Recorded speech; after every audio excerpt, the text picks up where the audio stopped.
Alam mo ba kung bakit ang yakap mo ay nakapagpapagaling kay baby?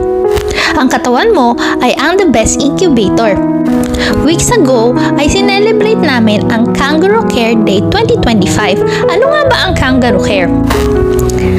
Ito ay tinatawag din na skin to skin or unang yakap. Ang yakap ay nag-a-activate ng physical and emotional healing dahil sa nagre-release ang katawan natin ng love hormone. Ito ay tinatawag na oxytocin.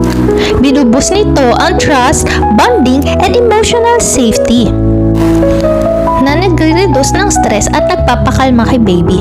Dahil dito, pinapababa nito ang stress hormone na tinatawag na cortisol na nagre-reduce ng simptomas ng anxiety at stress. Pangatlo, ini-improve nito ang heart health, ang body temperature, ang breathing at ang blood sugar ni baby.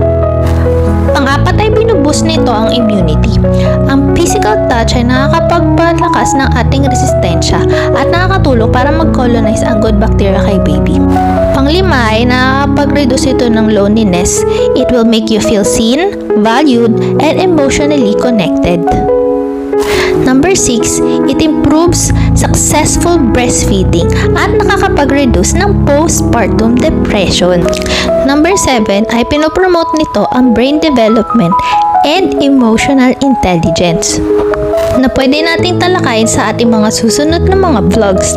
Kaya tandaan, mahalaga ang yakap, never miss a chance to hug our babies and of course our loved ones. Sa bawat araw at oras na kasama natin sila.